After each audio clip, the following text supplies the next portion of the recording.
What is up, Dallas Cowboys fans? IndyCar Tim here on the Fish Report YouTube channel. Welcome into the show. Welcome into a Wednesday. We hope you're having a great week so far. Let's talk a little Dallas Cowboys, shall we?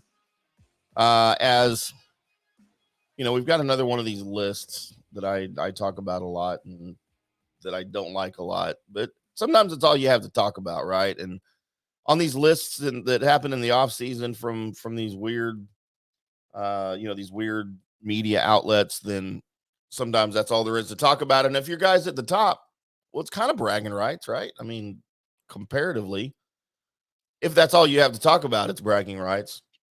The Cowboys are kind of in a situation with that. As let's talk about the ESPN list of possible breakout candidates. If second year, these are second year players. And the Cowboys have a player at number 9. And I'd really like to know what they were thinking here. You guys follow along with me, as that player is the Cowboys' Kelvin Joseph. Of course, his offseason has been one of criticism and controversy for the Cowboys. At one point, we didn't even know he was going to be on the team next year because of the legal issues he's dealing with. Of course, back in April, he was identified as a passenger in a vehicle that was involved in a drive-by shooting where the gentleman was killed.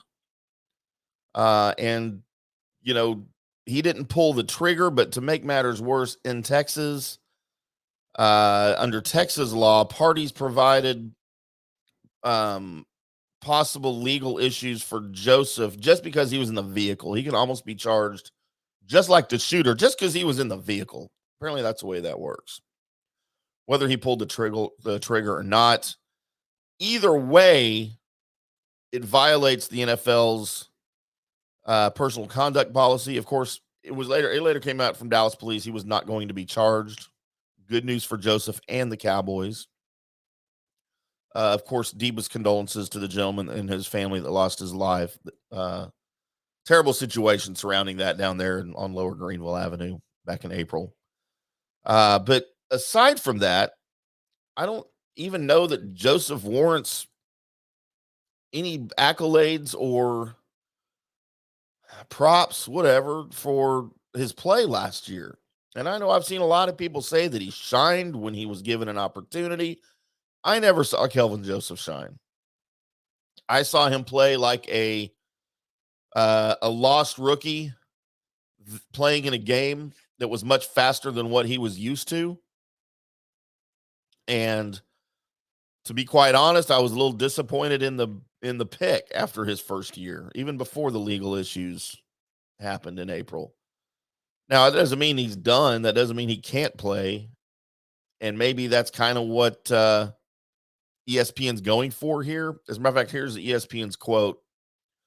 While first-round cornerbacks Greg Newsome and Eric Stokes are also excellent breakout candidates, Pat Surtain II already qualifies as having broken out, so he's not on the list.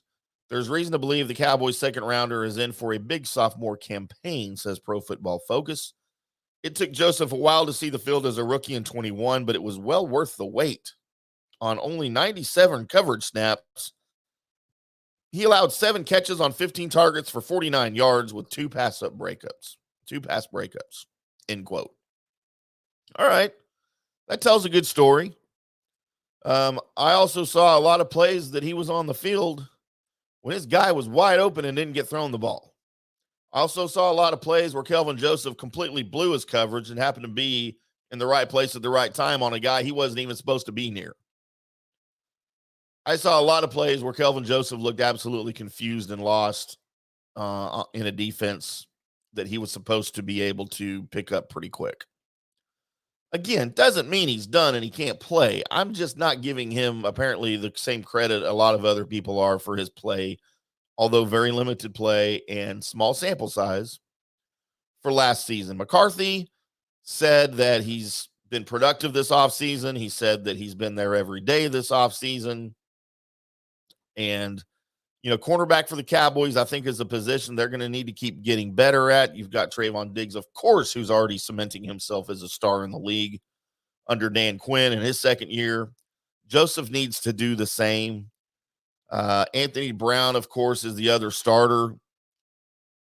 I think Joseph could be better than that if he can just figure some things out. Joseph should be better than Anthony Brown in the Cowboys secondary, and we can only hope that he gets there. I'm not a hater of Anthony Brown, but I'm not also. I think Anthony Brown is what you see, is what you get. He's not going to get any better. And I don't think you're going to make a deep playoff run, especially if he gets hurt, because you really got nobody else there unless Joseph can figure it out. So I would love to hear what you guys think. Find me on Twitter at IndyCarTim. Appreciate you guys here on the Fish Report YouTube channel. The show is at Cowboys Daily Pod on Twitter. Love to talk to you there. We'll do it all again. You guys have a great Wednesday. We'll talk to you again tomorrow on Thursday. Until then, boys and girls, we'll see you.